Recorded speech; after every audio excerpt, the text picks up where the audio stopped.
Hey guys, tonight we're embarking on a journey to a land that's as mystical as it is unforgiving. Imagine the golden sun sinking below the horizon, painting the sky in hues of orange and pink. You're standing at the edge of the Nile, the world's longest river, as it cuts through the arid desert landscape, feeding this ancient civilization. In the distance, the Great Pyramids rise, their silhouettes etched against the canvas of the sky. It's a vision of wonder, right? But now, let's shift focus. This journey isn't about the grandeur of monuments, the riches of pharaohs, or the gleaming treasures buried in tombs. This journey is about the people, the countless, nameless souls who lived and died in the shadows of Egypt's greatest creations. It's about the lives they lived, the struggles they endured, and how they faced the harshness of the world around them, often without the luxury of hope. You probably won't survive this in the way you think. Life in ancient Egypt was brutal, and it wasn't kind to those at the bottom of the pyramid.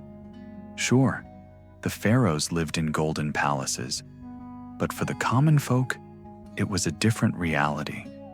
But don't worry, you're in the comfort of your own space right now. So take a moment to like the video and subscribe. But only if you genuinely enjoy what I do here.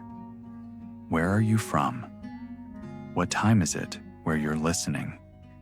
I always love hearing how far our journey travels. Now, dim the lights. Maybe turn on a fan for that soft background hum, and let's ease into tonight's journey together. The Nile, the lifeblood of Egypt. It nourished the land, provided water, and offered a steady flow of fertility, but it also brought chaos and disaster. For those who lived in ancient Egypt, the Nile wasn't just a river. It was a force that determined whether they would eat or starve, whether they would thrive or perish. Each year, the river would flood, its waters rising and falling with the seasons. On the surface, the river brought prosperity, making the soil fertile for farming. But at any moment, that same river could unleash destruction. Farmers knew all too well that their fate was tied to the Nile's unpredictable whims. Too little water, and the crops would shrivel, leaving them facing famine and starvation. Too much water, and the river could wash away villages, drown livestock, and leave people homeless and desperate. The annual flood was both a blessing and a curse, and life in Egypt could change with the simple ebb and flow of the river. The very existence of this powerful civilization was founded on the precarious balance between human labor and the capriciousness of nature. One story that echoes through the sands of time is that of King Nama, the first ruler to unite Egypt. Around 3000 BC, the Nile failed to flood. As the river receded, crops withered, and the once fertile land became barren. People starved. The king's kingdom teetered on the brink of disaster. The annual flood, which they relied on for sustenance, was their lifeblood, and with its absence, Egypt faced destruction. So, what did Nama do? In desperation, he turned to his gods, offering prayers, sacrifices, and even a young virgin to appease the gods of the Nile. Eventually, after what seemed like an eternity of silence, the rains came. The Nile swelled, the water rose, and the kingdom was saved. It was a miracle, or perhaps just a lucky turn of fate. Either way, Nama's story was a lesson that would echo throughout Egyptian history. The Nile, despite being a source of life, was also a force beyond human control. The gods were always a constant presence in their lives, but so were the capricious forces of nature. And for the farmers who lived on the Nile's banks, it was a dangerous gamble. one failed flood, and the lives of thousands were at risk. Now imagine being one of those farmers. Your entire existence depends on that river. You don't get to choose whether the floodwaters come or not. And when it doesn't rain, you're left to pray and hope that somehow the gods will favor you. In those moments, your entire livelihood can be wiped out by a single flood. The sense of helplessness is enough to drive you to despair. But even in the worst years, the farmers tried again, planting seeds into the soil, praying that next year would be better. But there's more to the story. It's not just the river or the floods or the crops. There's something else: the afterlife. The ancient Egyptians were obsessed with death. They believed that the afterlife was not just a continuation of life, but the ultimate reward for those who lived virtuous lives. For them, death was not an end, but a passage to a better existence in the field of reeds, an idyllic paradise. And in order to reach this afterlife, they had to be judged by the gods, especially by the goddess Ma'at, the goddess of truth, balance, and justice. For the ancient Egyptians, the afterlife was so important that everything they did was meant to ensure a good journey to the other side. They believed their souls would be weighed on a scale, the weight of their hearts compared to the feather of Ma'at. If their hearts were heavy with sin, they would be devoured by the demon Ammit, a terrifying beast with the head of a crocodile, the body of a lion, and the tail of a hippopotamus. To be consumed by Ammit was to be erased from existence, forever lost in oblivion. This belief in the afterlife was both a comfort and a source of anxiety. It offered the hope of eternal life, but also instilled the fear that if they didn't live justly, their souls would be lost forever. The Egyptians spent their entire lives preparing for this journey, ensuring that their tombs were filled with food, wealth, and the necessary tools to help them on their journey. The dead were mummified, preserved for eternity, to ensure that their souls had a body to return to when they reached the afterlife. As you settle deeper into your blanket tonight, remember the magnitude of this belief. In ancient Egypt, death was not a simple thing. It wasn't just the end. It was the next step in a long journey, a journey full of peril and trials. To the Egyptians, their lives were just a brief moment in the grand scheme of things. The real focus was on the afterlife, a life that would continue forever, free from the struggles and suffering of this world. And so, while you lie here, tucked into the safety and comfort of your modern life, remember the Egyptians who faced far more dangerous and uncertain lives. Their battles were fought not just against nature, but against death itself, as they strove to secure a place in eternity. The River Nile, which flows silently under the moonlight, still weaves its way through the landscape today. But imagine living in ancient Egypt, when every flood carried with it both a promise of prosperity and a fear of ruin. The life of every farmer, artisan, and soldier hung in the balance of the river's annual cycles, a reality that dictated the rhythms of the entire society. It wasn't just about crops or harvests. It was about survival. For centuries, the Egyptian people would pour their sweat and labor into fields, monuments, and cities built on the shifting whims of the mighty Nile. One year, it would bless them with rich, black silt, fertile enough to nourish entire generations. The next, it might fail them, leaving them starving. with fields as dry as the desert they bordered. But despite the overwhelming power of the river, life in Egypt was about more than just coping with nature's unpredictability. It was also about the intricate and complex web of social hierarchies and systems of control that shaped every aspect of existence.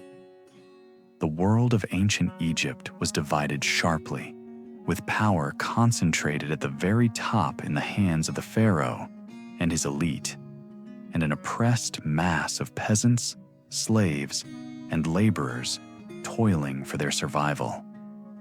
From the moment a child was born, their place in the social structure was already determined. The rich and the poor were worlds apart, with the elite enjoying lives of indulgence, while the lower classes faced a daily struggle for mere survival. Let's look at the workers, those who built Egypt's monuments, who turned the dreams of pharaohs into stone.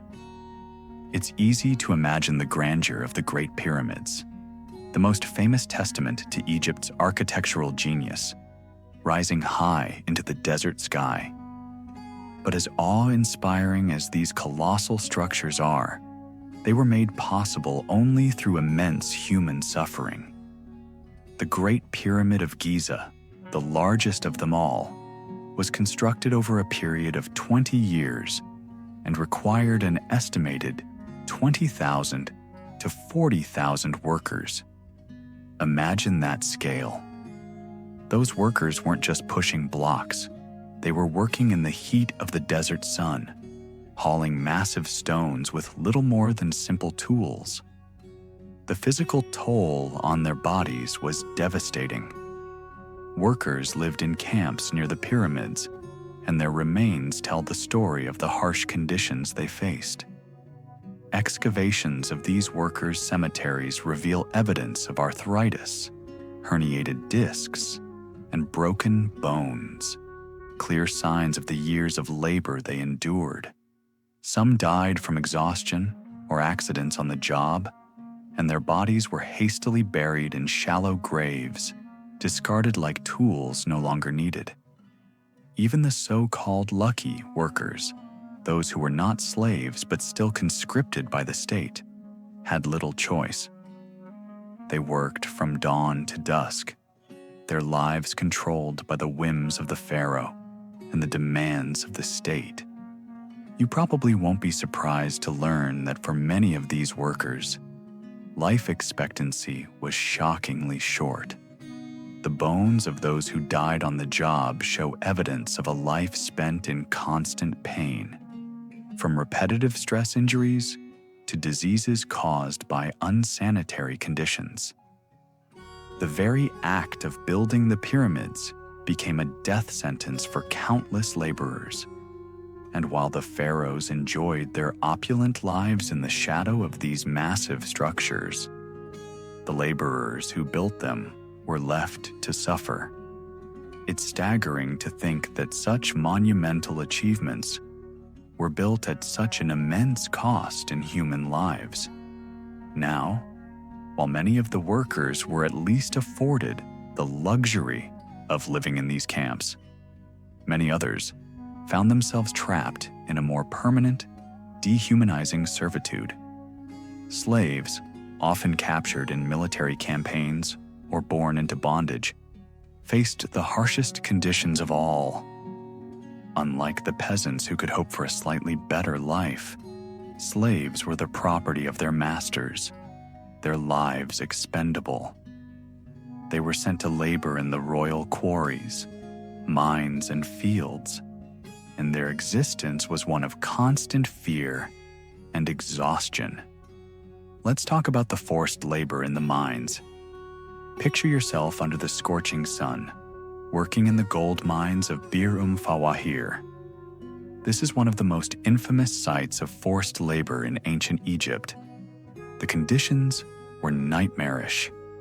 Slaves in these mines worked in narrow tunnels, exposed to intense heat and the constant risk of cave-ins. Their bodies, already weakened from malnutrition, would break down quickly in this environment. Malaria, tuberculosis, and other diseases were rampant, but the most terrifying of all was the silicosis, lung disease caused by inhaling rock dust. Slaves who worked in the mines often died young, their bodies left to rot in the unforgiving desert. The rare accounts from the time describe the brutal physical toll, the agony of workers who were forced to mine gold to fill the coffers of their rulers. For these slaves, death was often a welcome escape from the hellish existence they endured. It's easy to romanticize ancient Egypt, to imagine a society of opulence and grandeur. But for the vast majority of its inhabitants, the reality was much harsher. They were trapped in a system that didn't just exploit them, it consumed them. From the Nile to the pyramids, from the royal court to the fields, every aspect of Egyptian life was steeped in hardship. Whether you were a lowly laborer, a farmer toiling under the sun, or a slave shackled to the whims of the pharaoh, the story of ancient Egypt was one of exploitation. But still, the people endured. Despite the relentless suffering, they found ways to make meaning in their lives. They worked hard to feed their families, to build monuments that would outlast their lifetimes, and to honor their gods and their kings. They fought wars, they built temples, they created art, and they prayed for a better life in the afterlife. And even though their lives were shaped by brutal forces beyond their control, they managed to leave a legacy that endures to this day. So as you lay there tonight, thinking about your life, your comforts, your worries, remember the stories of those who built Egypt's greatness. Their sacrifices paved the way for the wonders that still captivate the world. In many ways, they were just like us, trying to make sense of a world that often seemed against them, trying to build something that would outlast their struggles. And they did. As you imagine the endless stretch of sand and the mighty Nile coursing through it, think about the people who lived and died along its banks. The ancient Egyptians, both noble and common, found themselves caught in a web of fate spun by the gods and their rulers. In a world where nothing seemed certain, the one constant was the overwhelming power of the Nile. But its waters, so essential to life, could also be a bringer of death. Each year, the river would flood, an event that could either nourish the land with fertile silt or drown the hopes of entire communities. This stark dichotomy between life and death was a reality faced by the average Egyptian. Picture the farmers, those whose livelihoods depended on the river's cycles. Their homes, modest mud-brick dwellings, sat precariously close to the water's edge, always at the mercy of the Nile's annual floods.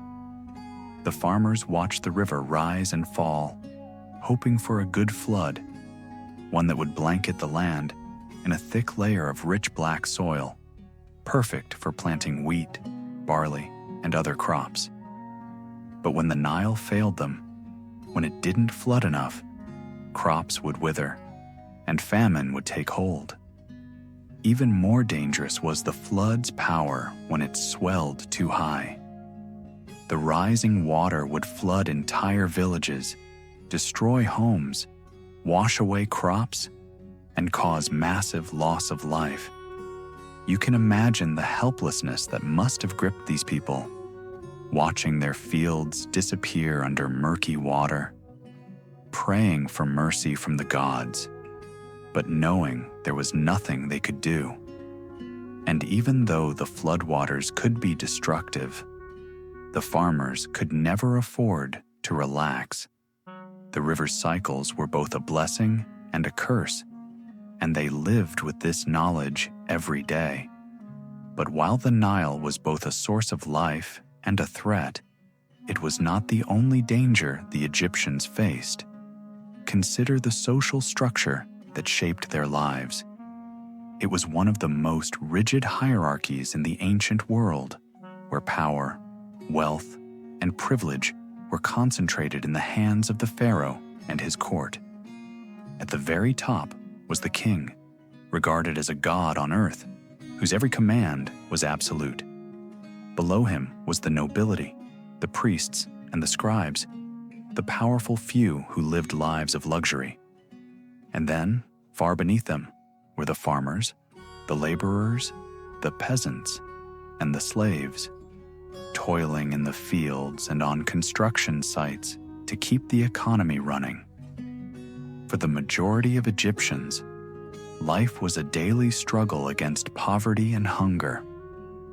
Farmers were required to give a portion of their crops to the state, leaving them with just enough to feed their families, if they were lucky. During the flood season, when they couldn't work the land, they were conscripted to work on the king's monumental building projects.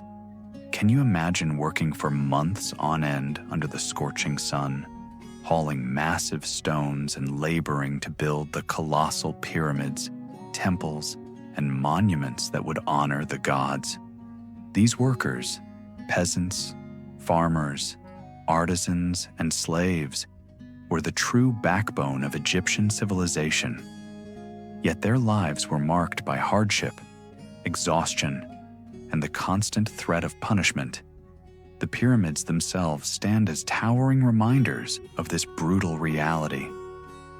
You might look at the Great Pyramid of Giza and marvel at its sheer scale, its precision, and the staggering amount of labor that went into its creation. But behind this awe-inspiring monument lies the untold story of the workers who built it. These workers lived in temporary camps near the pyramids, and archaeological excavations of these workers' cemeteries paint a chilling picture of the toll the labor took on their bodies. The skeletal remains found there show clear signs of long-term physical strain: arthritis, spinal deformities, fractures, and broken bones. Many of these workers died on the job, their bodies discarded in hastily dug graves. For them, the pyramids were not symbols of glory, but rather tombs of sacrifice. And what of the slaves who were forced into this labor? Life for them was even worse. Slaves, often captured in military campaigns or born into bondage, had no rights. They were the property of their masters and were treated as expendable. Forced to work in the king's quarries, mines, and fields, they were subjected to the harshest conditions of all. Imagine being trapped in the cycle of endless toil with no hope of ever breaking free. Slaves who worked in the gold mines of Bir Fawahir were particularly unfortunate. The mines were brutal, the work exhausting, and the conditions unbearable. Many slaves perished in the mines, their bodies left to rot in the unforgiving desert heat. This was the reality for so many of Egypt's laborers, lives sacrificed to the whims of their rulers. But despite the cruelty of their situation, the workers and slaves still found ways to make their lives meaningful. They created communities. They cared for their families, and they lived with a sense of resilience that carried them through their daily struggles. The worker villages near the pyramids reveal a glimpse of this. Even in the face of unimaginable hardships, these workers found comfort in each other. They carved messages on limestone, played games, and even made toys for their children. Their lives were marked by suffering, yes, but also by the small joys that made their existence bearable. So, as you drift into sleep tonight, consider the struggles and sacrifices of those who came before you. The ancient Egyptians built one of the most enduring civilizations in history, but they did so at a tremendous cost. The monuments they left behind are a testament to their resilience and their ingenuity. But the true story of ancient Egypt is not just about the pharaohs and their grand monuments. It's about the ordinary people, the ones who toiled, suffered, and persevered through hardship. The towering monuments of Egypt, those magnificent structures that seem to scrape the sky, stand as symbols of the grandeur of this ancient civilization. But let's not forget that these stone giants were built on the backs of those who had no say in their creation. The farmers, laborers, slaves, and conscripted workers who made up the vast majority of Egyptian society were tasked with the seemingly endless job of supporting the pharaoh's monumental ambitions. And, as much as you might marvel at the pyramids today, you have to ask yourself, who paid the price for their creation? The Great Pyramid of Giza, for instance, is an engineering marvel, a vast structure made up of more than 2 million blocks of stone, each weighing over 2 tons. It was constructed over 20 years and required a labor force of tens of thousands. It's easy to look at it and imagine the glory of ancient Egypt, the prosperity and the divine power of the pharaoh. But the reality of the workers who toiled on the pyramid was one of constant hardship. These men and women weren't just laboring on a grand, inspiring project. They were toiling in the heat of the Egyptian sun, hauling massive stones up ramps and building a structure that would eventually entomb the pharaoh, their god-king. As you visualize this, think of the laborers, their bodies drenched in sweat, their hands calloused from constant work. They were exposed to the scorching sun for hours, day after day, without relief. The construction sites were filled with the sounds of grunts, ropes being pulled, and stones being dragged across the ground. Injuries were frequent. Workers could fall from scaffolding, get struck by falling stones, or be crushed under the weight of the blocks. Many died from exhaustion, dehydration, or accidents, and their bodies were unceremoniously discarded in the sandy soil. This was a reality faced by those who were called to serve the king. A life measured not in years, but in the toll exacted by labor. But the harshness didn't stop there. There were those who weren't just working for a pharaoh. They were slaves. The institution of slavery in ancient Egypt was widespread, and those who found themselves in bondage faced lives of unimaginable cruelty. Slaves were captured during military campaigns, sold in markets, or forced into servitude because of debt. They were property, nothing more, and were expected to labor in the quarries, the fields, or even the royal palaces, often under the threat of violence. The lives of these slaves were harsh and unforgiving. There was no hope for a better future, only the harshness of the present, the never-ending struggle to survive. The gold mines of Bir Fawahir offer a particularly grim look at this reality. This place, located in the eastern desert, was notorious for the inhumane conditions that the slaves endured. Picture yourself in one of these mines, surrounded by the oppressive heat, the stifling dust, and the claustrophobic tunnels. Slaves would spend long hours digging through the earth, searching for gold to fill the pharaoh's coffers. They had no protection from the elements, no safety measures in place to shield them from the dangers of the mines. Many slaves died in the mines, either from exhaustion, malnutrition, or disease. Their bodies were left in the harsh desert, forgotten by all but the sands. The worst part? These slaves were not only laboring for the pharaoh's grand projects, they were also contributing to the empire's wars. The military campaigns waged by the pharaohs were brutal and unforgiving, and the consequences of these wars were felt by the average Egyptian. Whether it was defending the borders of the empire or expanding its territories, the pharaoh's armies were constantly on the move. But who did the work?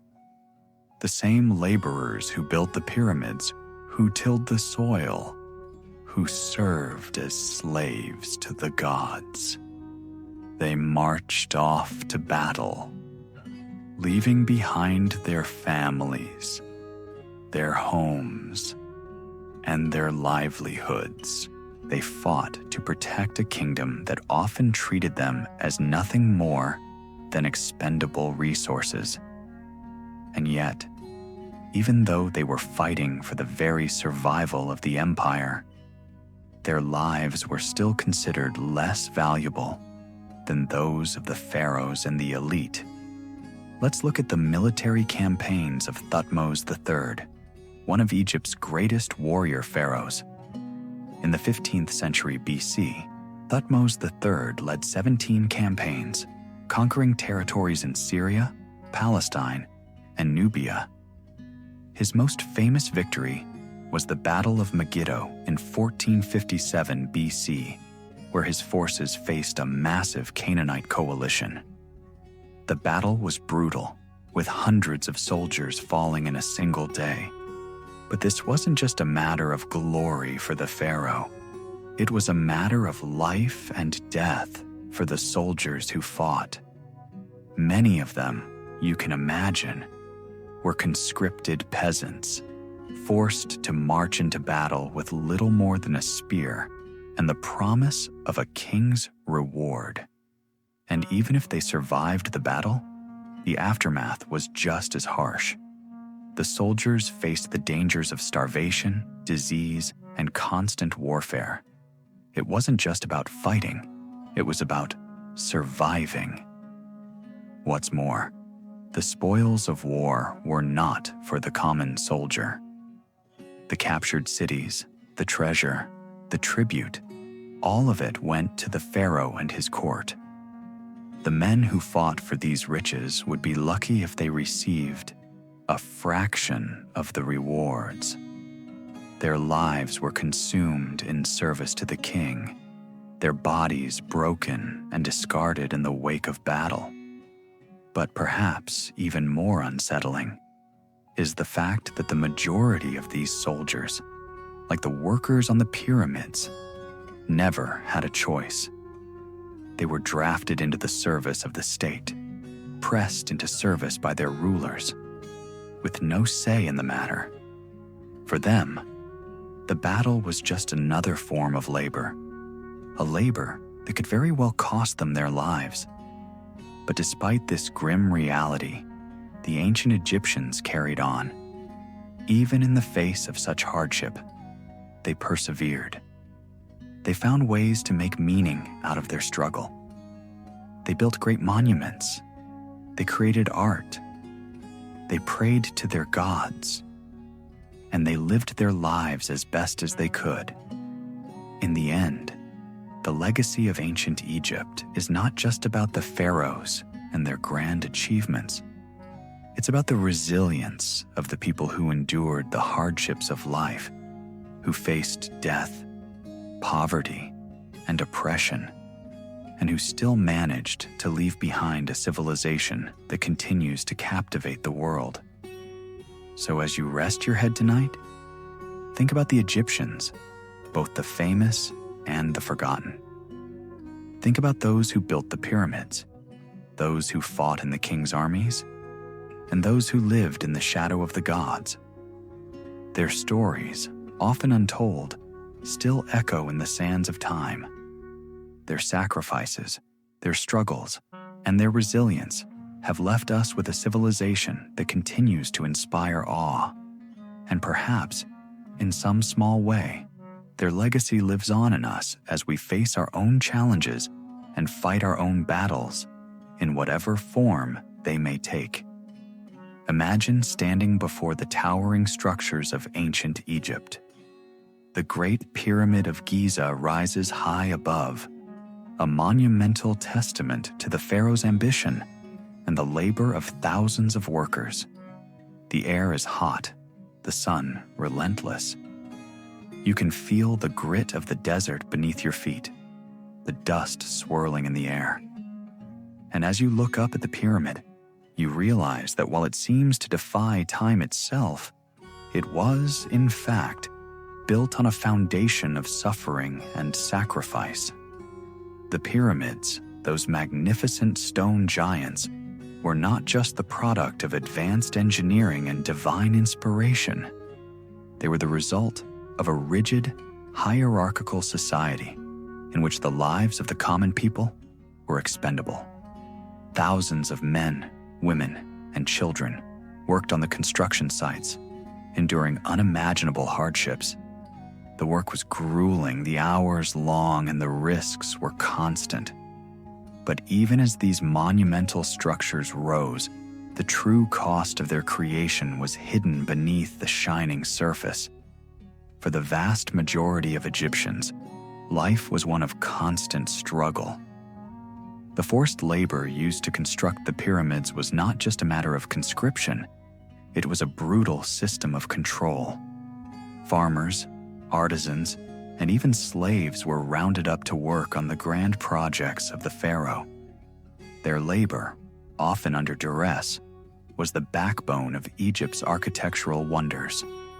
Picture it: long days spent hauling massive stones, chiseling them into shape, and constructing intricate ramps to lift them higher and higher. This labor was exhausting and dangerous. Accidents were frequent, and injuries often led to death. Workers who dropped from exhaustion or were crushed by falling stones were discarded in shallow graves, their sacrifices barely acknowledged. But it wasn't just the physical toil that wore down the workers. The psychological burden of living under the constant threat of punishment was equally heavy. Egyptian society was built on an intricate web of power, with the pharaoh at the top and the masses at the bottom. The laborers, despite their vital role in the creation of the kingdom's monuments, had little to no rights.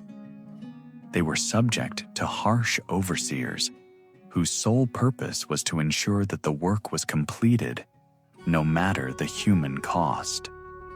In many cases, the laborers were nothing more than a cog in the grand machine of Egyptian society. Their lives were controlled by the whims of the pharaoh and his officials.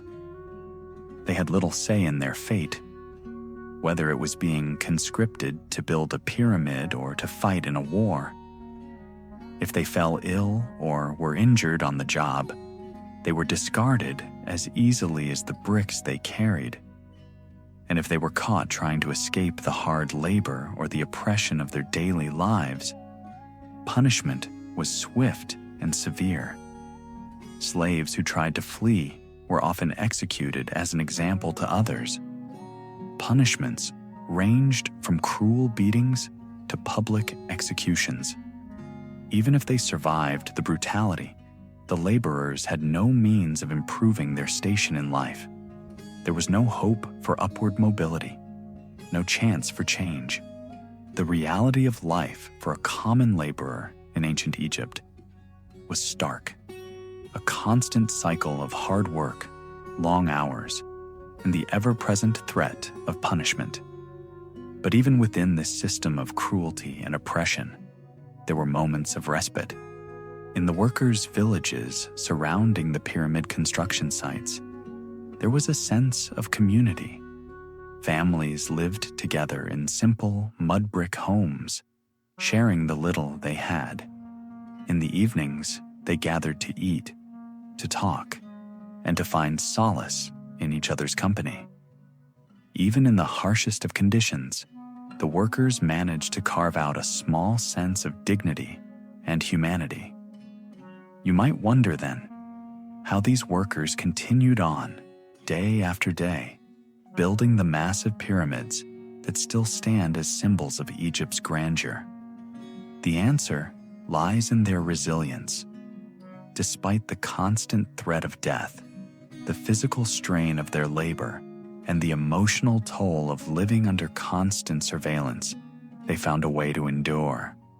Their faith, their connection to each other, and the promise of an afterlife provided the strength to continue.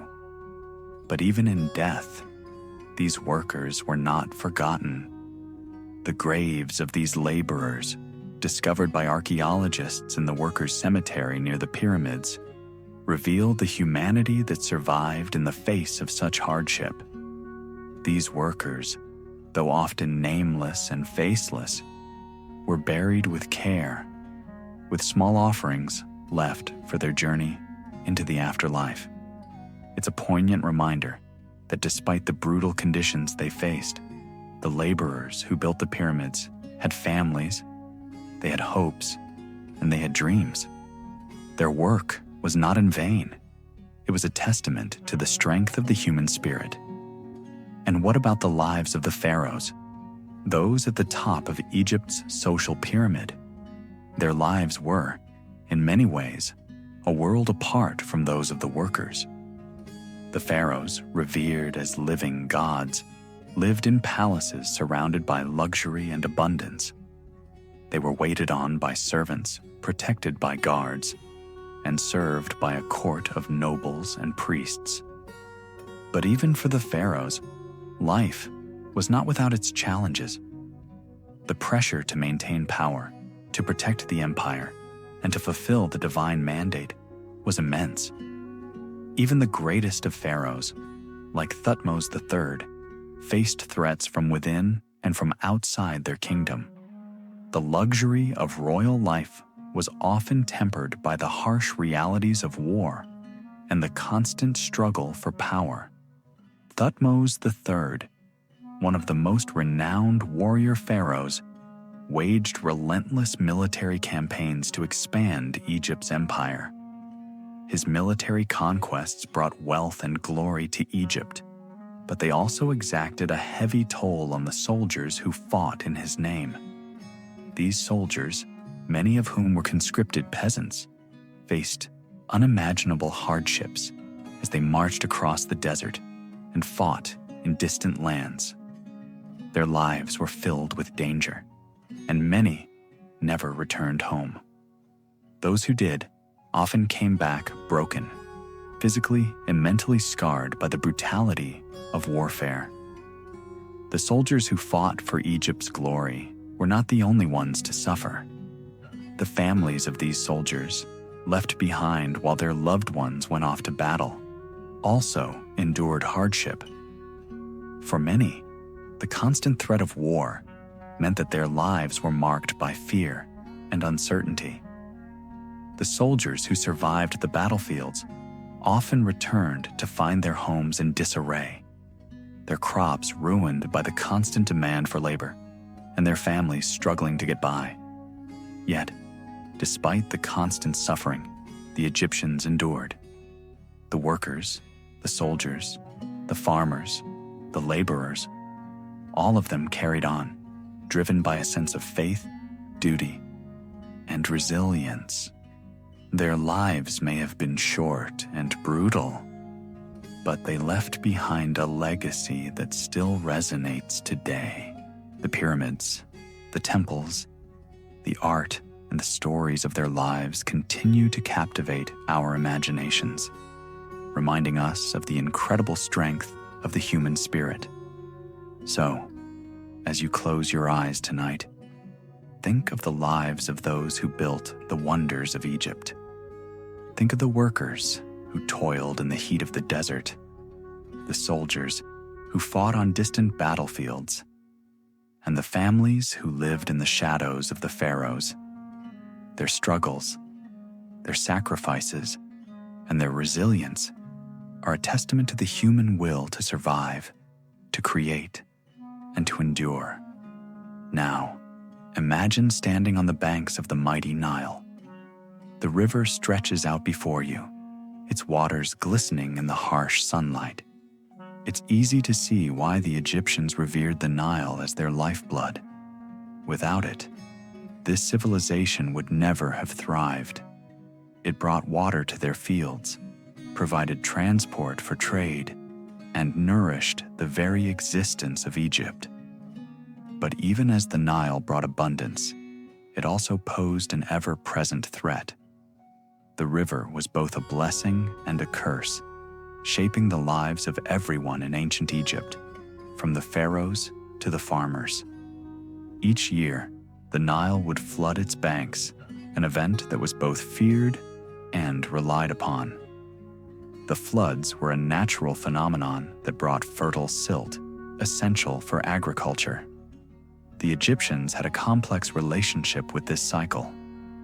On the one hand, the flooding was critical for ensuring a bountiful harvest. On the other hand, it was unpredictable, and a flood that was too high could destroy entire villages, ruin crops, and bring about famine. But a flood too low? That meant a dire shortage of water, with crops withering under the harsh desert sun. Imagine being a farmer during this time, watching nervously as the Nile's waters began to rise. Each year, the people would pray to the gods, hoping the river would rise just enough to nourish their land, but not so much that it would destroy everything. The threat of famine was a constant presence, and many Egyptians lived in fear of it. A bad flood could wipe out the harvest, leaving entire communities starving and destitute. This precarious balance between life and death governed much of the Egyptian experience. In the same way that the Nile brought the life-giving water, it could just as easily bring death. The floods could destroy entire communities, drowning homes, livestock, and people who were unlucky enough to be caught in their path. And when the river receded, it left behind not only fertile soil, but the danger of drought, leaving the farmers scrambling to plant enough crops to feed themselves and their families. Despite this constant threat, the Egyptians managed to survive, adapt, and even thrive. They learned to control the waters using canals, dikes, and other water management techniques to harness the Nile's power.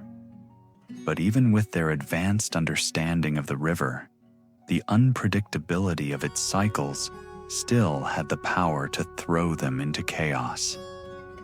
The Nile's moods were unpredictable, and the Egyptians were always at the mercy of its whims. The impact of the Nile's flooding extended far beyond the fields. It influenced the very structure of Egyptian society. The pharaohs, at the top of the social hierarchy, were seen as divine figures, the living gods who controlled the land and the people. They were considered the intermediaries between the gods and the people, ensuring the continued favor of the Nile and the gods. In times of good floods, the pharaohs were revered and celebrated. When the river failed to rise or flooded too high, their power and authority were questioned. But even the pharaohs, for all their power and wealth, were not immune to the harsh realities of life. They, too, were subject to the unpredictable nature of the Nile. A pharaoh who could not control the river's cycles was viewed as weak, and their reign could quickly come to an end. The legitimacy of a pharaoh's rule was tied to the success of the flood, and when famine struck, the people's trust in their ruler was shaken.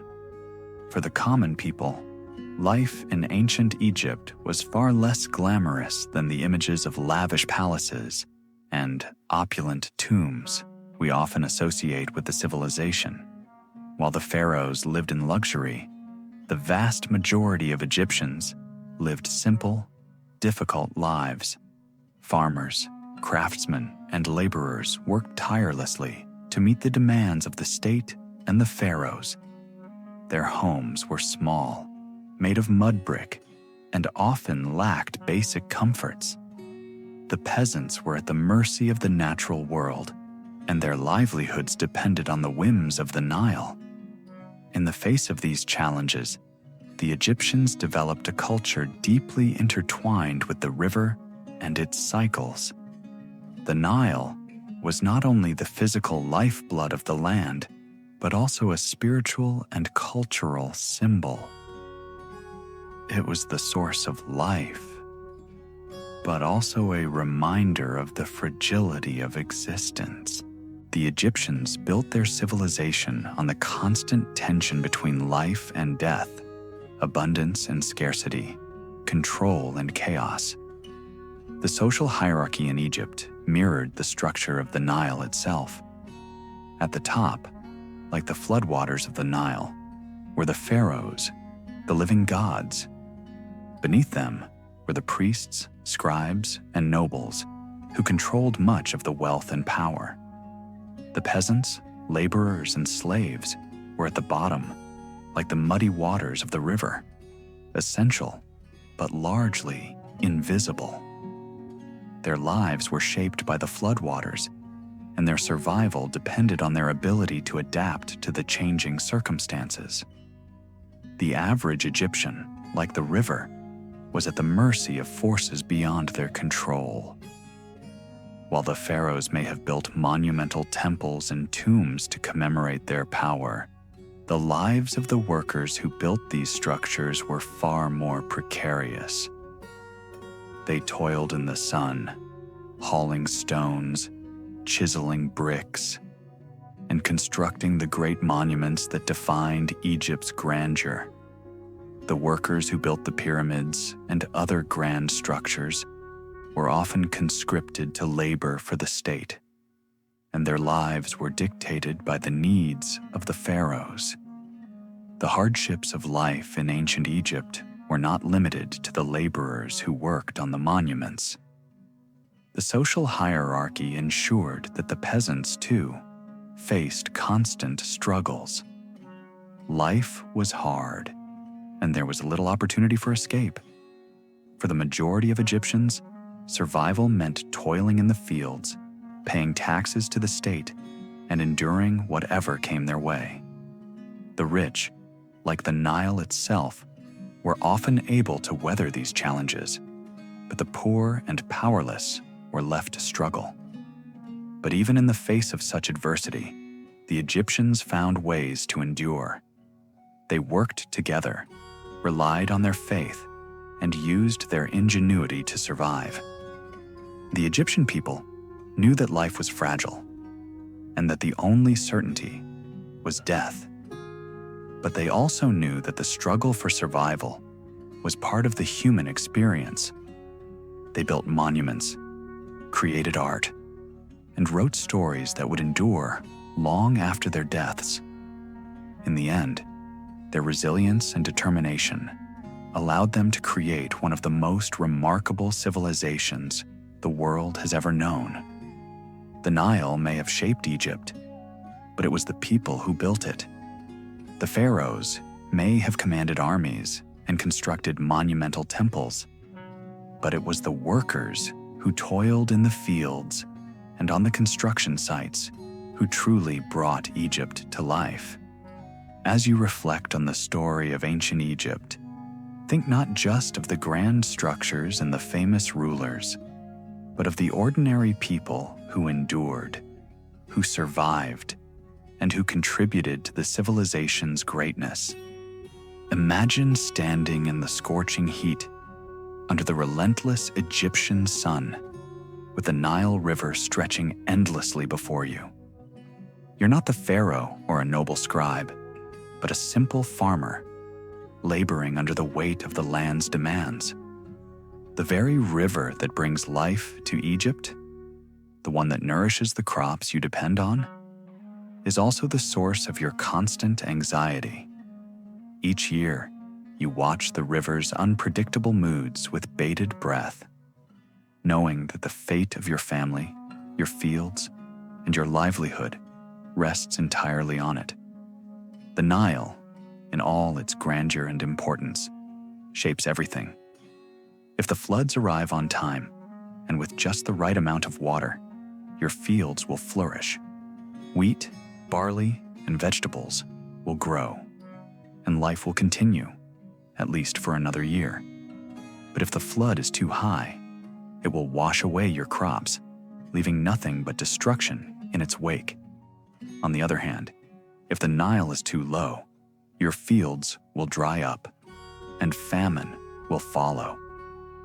Imagine the weight of that fear, the helplessness of knowing you are entirely at the mercy of this great river.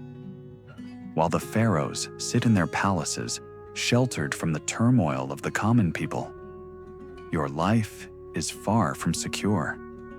As a farmer, your role is vital to Egypt's economy, but the cost is high. The pharaoh's insatiable need for monumental projects and his never-ending wars strain the people, especially the laborers and peasants who are forced into conscription during the flood season.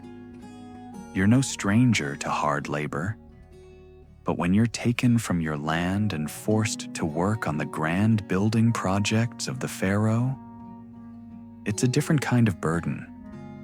You must leave your family behind and travel for days to reach the construction sites, where you will work in the blistering heat, moving massive stones and digging canals. Your muscles will ache, your hands will blister, and by the end of the day, you'll be left utterly exhausted. This was the reality for thousands of Egyptians who, like you, worked tirelessly to build the grand structures that have become synonymous with the civilization itself. The Great Pyramids, colossal temples, and towering obelisks were all constructed by the sweat, blood, and bones of the laborers. And yet, as you labor under the hot sun, it's clear that these grand monuments were not built for you or your family. They were built for the pharaohs, the gods, and the afterlife, not for the people who made them a reality. These monuments were more than just impressive feats of engineering. They were symbols of the pharaoh's divine rule and their ability to command the very forces of nature. The massive pyramids, for instance, were designed to ensure the pharaoh's safe passage to the afterlife, where he could continue to rule over Egypt for eternity. These structures were meant to immortalize the ruler, to guarantee that his name and power would endure long after his death. But while the pharaohs and their elites reveled in their immortalized legacy, the laborers who constructed these marvels were forgotten, their names lost to history. The disparity between the ruling class and the common people was stark. While the rich lived in palaces and enjoyed feasts, the majority of Egyptians struggled to make ends meet. Even the most basic comforts were out of reach for many. The average Egyptian had little to call their own, and most lived in small, cramped houses made of mud brick. The air was thick with dust, and the sun beat down mercilessly. Inside, there was no reprieve from the heat. A single garment, often made of linen, was all that could be afforded, and the poor often went without shoes. Food was scarce, and when the Nile's floodwaters didn't cooperate, the harvests failed. There were seasons of famine when families went without food for days, living off what little they could scrounge. When locusts invaded, entire fields could be stripped bare in a matter of hours. The tiny grains of wheat and barley you'd hoped to harvest were gone, and with them, your chances for survival. You did what you had to, praying to the gods, hoping that somehow the situation would improve. But it didn't always improve. In times of famine, the rich could often weather the storm, while the poor were left to fend for themselves. The wealthy could buy food from the state's granaries, but for those without resources, it was a different story. People began to sell themselves into servitude just to survive. For the peasant, life was precarious. No matter how hard you worked, you were never truly safe. A bad flood, an invasion of locusts, or a failing harvest could wipe everything out in an instant. And yet, even with the constant threat of hunger and hardship, the Egyptians persisted. They continued to work the land, continued to toil under the sweltering sun, and continued to build the monuments that would immortalize their rulers. But for those who survived, the toll was steep. The labor was back-breaking, the work never-ending, and the rewards were few. You, the humble peasant, lived not for yourself, but for the state, for the gods, and for the pharaoh. Your life was not your own. It was dictated by the forces of nature, the demands of the state, and the whims of the ruler. If you were fortunate enough to survive the grueling work and the harsh conditions, you might live to see another year. But for many, the weight of the labor and the never-ending struggle would eventually take its toll. Few made it past the age of 30, and the injuries sustained from years of back-breaking labor were often irreversible. Even those who survived the harsh conditions found themselves crippled by arthritis, broken bones, and internal injuries. But the hardships of life were not confined to the fields. They also extended to the homes of the common people. Malnutrition was rampant, especially among children.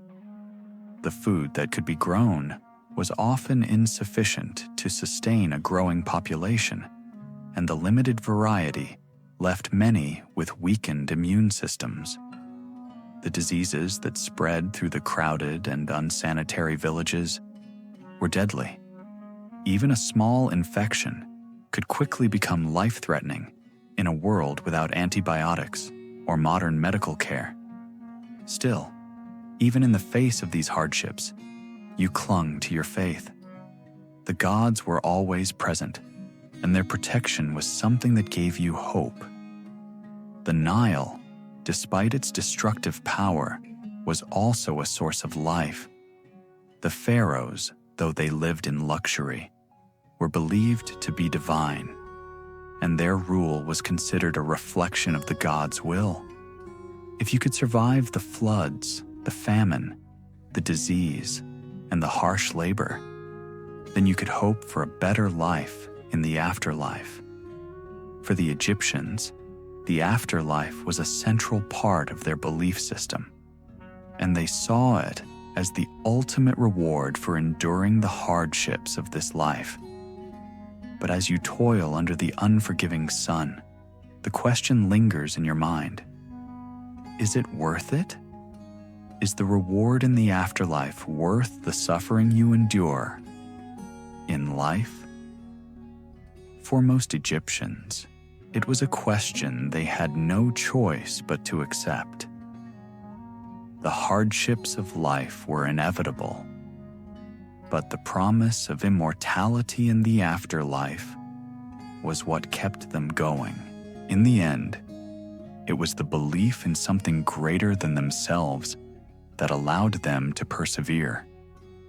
But that belief came at a cost, and that cost was the lives of the laborers who built the monumental civilization that Egypt would become.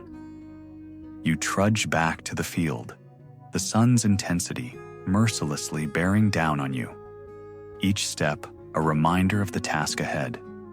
The labor is endless, the days are long, and yet you never get used to it. The Nile, for all its promises of abundance, is as unpredictable as life itself. The floods may be too much or too little, leaving your fate to chance. The ground beneath your feet is both a source of life and death. In your world, the river is both a blessing and a curse. You know this truth intimately, having lived it every day. For some, like you, survival is simply a matter of enduring the grind. The Pharaoh's grand ambitions loom over you. You don't see him, you don't hear him, but you feel the weight of his demands. His projects, monuments to his greatness, consume not only the land, but the lives of the people who work to create them. The great pyramids, those towering symbols of the Pharaoh's divine rule, were built on the backs of people like you. The numbers vary, but estimates say tens of thousands of laborers were conscripted into the Pharaoh's service, their lives offering no more value than the stones they carried. These workers were a necessary part of the machinery of Egypt, yet in their toil, they were invisible, except for the scars they left in the sands of time. This was the grim reality for the laborers of Egypt. The Pharaoh, seated in his palace, removed from the suffering of the people, demanded that his grand ideas become reality. And so, the peasants, farmers, and slaves worked tirelessly to meet those demands. The Great Pyramid of Giza is perhaps the most iconic of these structures, but there were many others. Temples, obelisks, and monuments to the gods were all part of the royal agenda, each one a testament to the Pharaoh's desire for immortality. But for you, the monument is just another reminder of how small you are in the grand scheme of things. The stones you carry may one day form part of a lasting wonder of the world. But for now, they are just a burden you bear to feed your family. You are not building for yourself. You are building for a ruler who will never know your name, never care about your family. The Pharaoh's immortality is built on your sacrifice. Yet, as much as you resent the system that forces you into servitude, there is no escaping it. The work itself is grueling. It starts before dawn and continues until the last rays of sunlight disappear behind the distant hills. The heat is oppressive. The stones are massive, some weighing as much as 2.5 tons. The work is manual. There are no machines to aid you. You and your fellow laborers push, pull, and lift, relying on the strength of your hands and backs. You've lost count of the times you've seen people collapse from exhaustion, only to be replaced by others. Some die in accidents, crushed by falling blocks or trapped in the tunnels they've dug. Others simply fall victim to the relentless demands of the work: heat stroke, malnutrition, and disease. Yet there is no time to mourn. There is no time to rest. The Pharaoh demands results, and results are what the people must provide.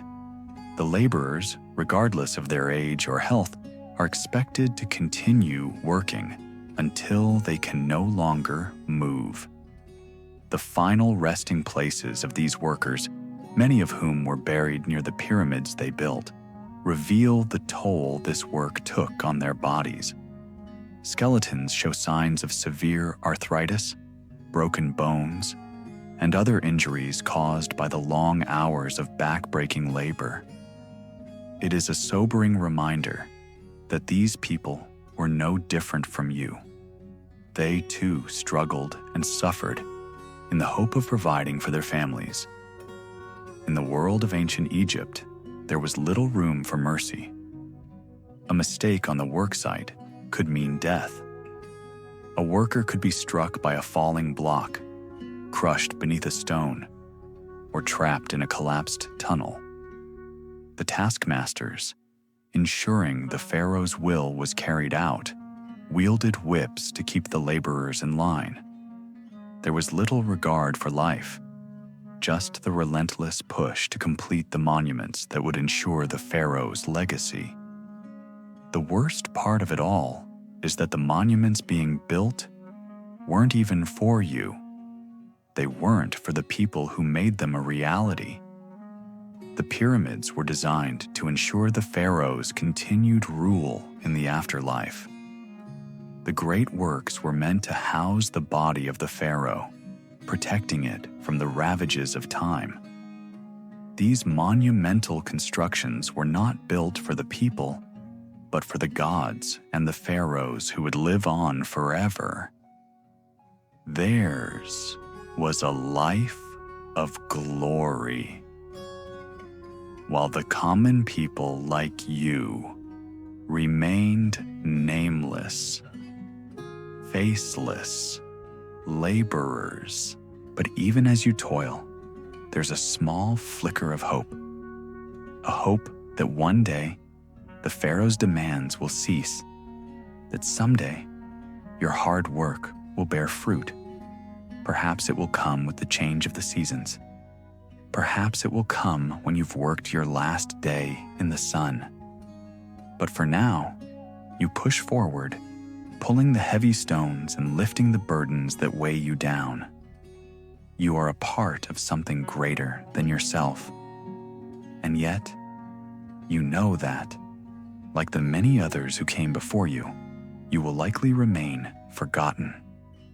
When the pharaoh's tomb is sealed and the pyramids stand tall in the desert, the laborers, the ones who built them, will be left behind. Their names will be lost to time. Their lives will be reduced to mere statistics in a historical record. Their bodies unremembered in the vast sands of Egypt. As you walk back to your humble dwelling at night, your body sore from the labor, you can't help but wonder if this life is all there is. The cycle is endless. Work, eat, sleep, and wake up to do it all over again. The pharaoh's dreams will live forever, but your own will be forgotten. But even in the face of this crushing reality, you press on, because that's what life is. Endless toil, struggles, sacrifices. The pharaoh's grand visions may be all-consuming, but in the end, they are not what define you. It's the small acts of resilience, the quiet determination to survive, that are what truly matter. The pharaohs may have built their great monuments, but it is the workers, like you, who will ensure that Egypt's legacy endures through their sacrifice, their sweat, and their endless perseverance. The pharaoh's monuments may rise high into the sky, but it is the people who lived beneath them who will forever be a part of Egypt's story. In the shadow of the pyramids, their legacy lives on. You sit beneath the harsh Egyptian sun, the weight of your day's work hanging heavy on your shoulders. The sand sticks to your sweat-covered skin, and the heat radiates from the ground beneath you. It's a fleeting moment of rest, but even this small respite is precious, for you know how quickly the moment will end. The pharaoh's demands are relentless. They do not care for your exhaustion, your pain, or your loss. They are only concerned with the completion of their monuments, their temples, their tombs. Yet here you are, just another laborer in the grand design of Egypt's legacy. Life for you, and for so many others, is an endless cycle. The floodwaters of the Nile, which once seemed like a blessing, now feel like a constant reminder of how little control you have over your own life. Each year, you rely on the river to nourish your fields, to provide food for your family. but it is never guaranteed. You have seen the crops wither, seen the fields turn to dust, and in these moments of hardship, you are left to face the consequences alone.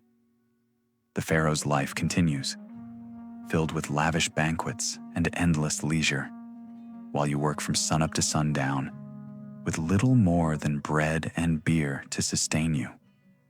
The social hierarchy in Egypt is brutal, a rigid system that places you and those like you at the very bottom.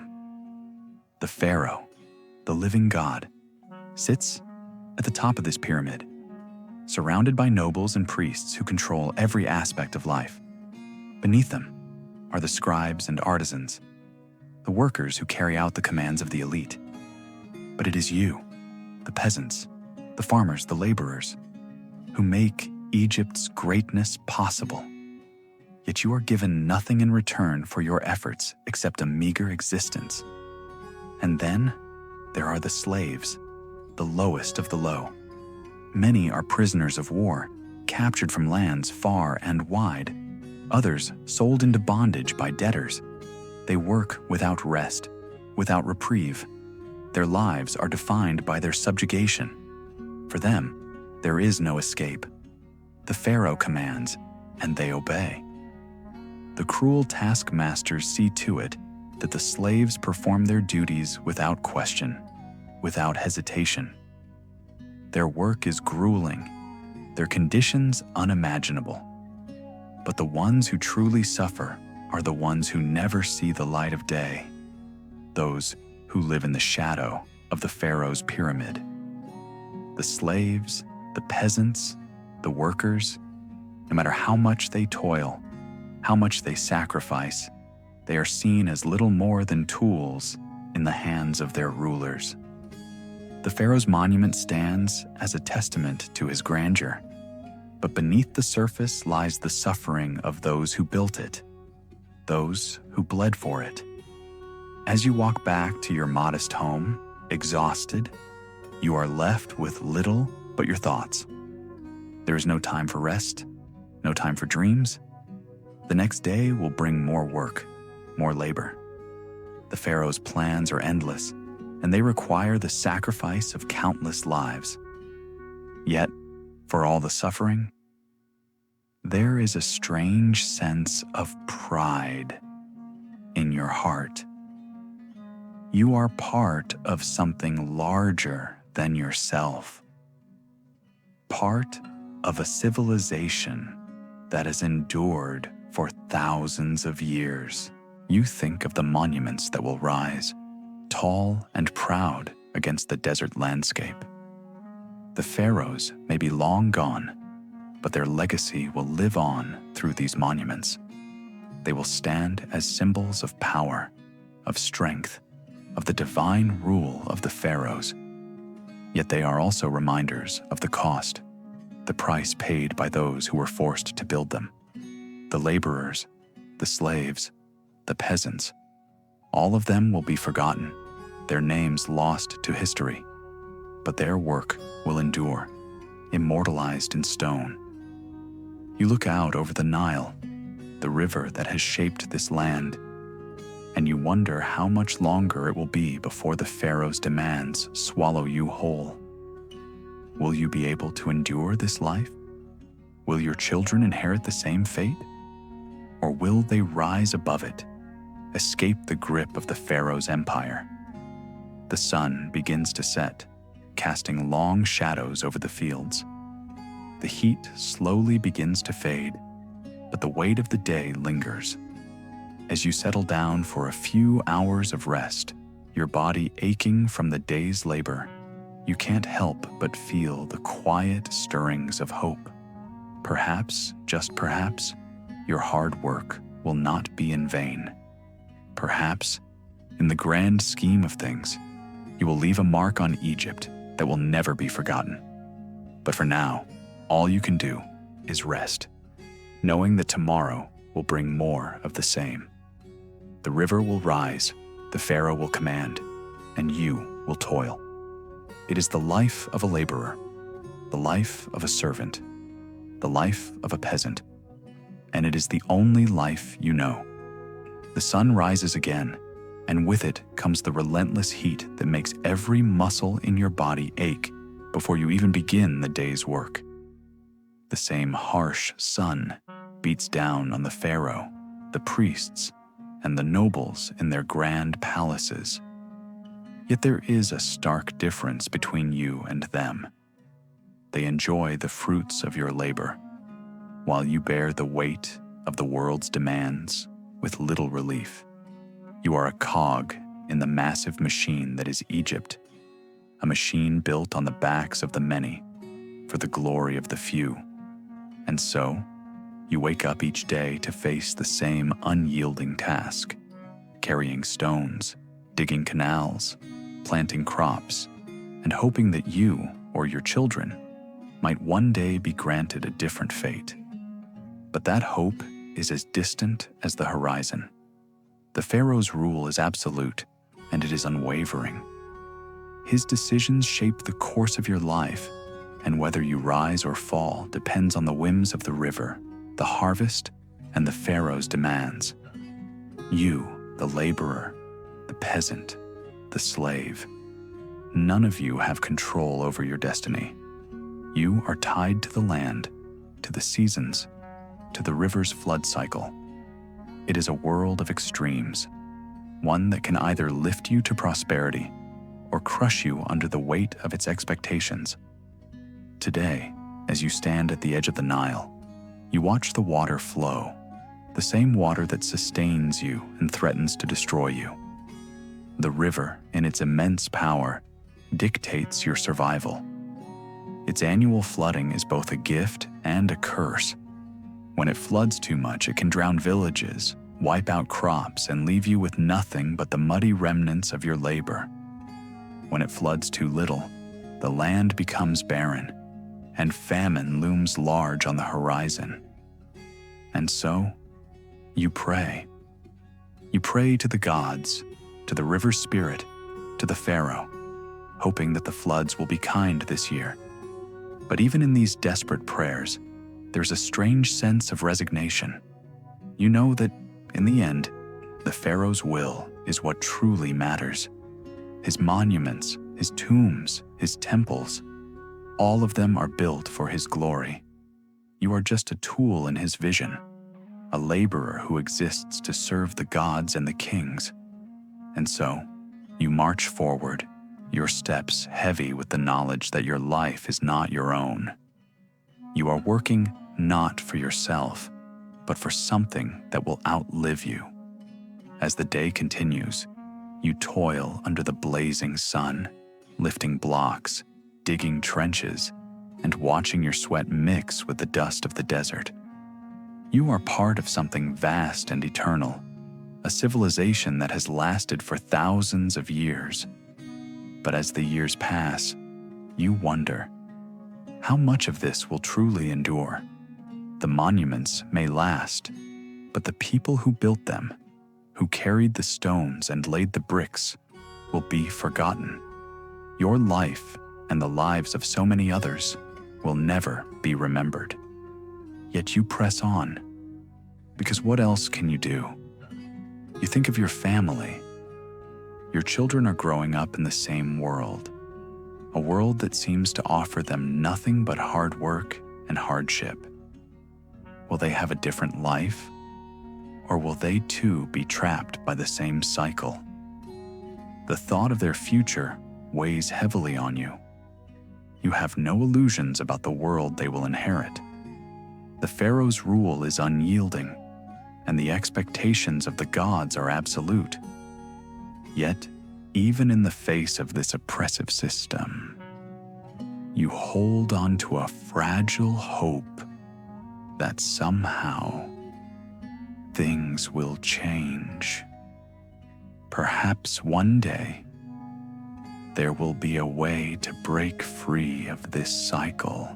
The thought of their future weighs heavily on you. You have no illusions about the world they will inherit. The Pharaoh's rule is unyielding, and the expectations of the gods are absolute.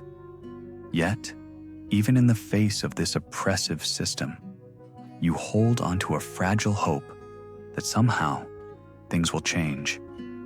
Perhaps one day, there will be a way to break free of this cycle. Perhaps your children will find a path that leads beyond the fields, beyond the labor, beyond the stones. But as you look around, you know that this hope is more a dream than a reality. The system is too deeply ingrained, too powerful. The Pharaoh's will is law, and those who dare to challenge it are crushed beneath its weight. And so, you carry on. You lift the stones, you dig the trenches, you plant the seeds. The river flows, the sun sets, and the cycle begins anew. But in the quiet moments, as the sun dips below the horizon and the cool desert air begins to settle in, you can almost feel the weight of your ancestors, the workers, the peasants, the slaves, who built this great civilization. You are part of a long chain that stretches back through the centuries, and even as you toil in obscurity, you are connected to something much larger than yourself. It is a humbling thought, a thought that fills you with both awe and sorrow. For in the end, you will likely never see the fruits of your labor, never receive the recognition you deserve.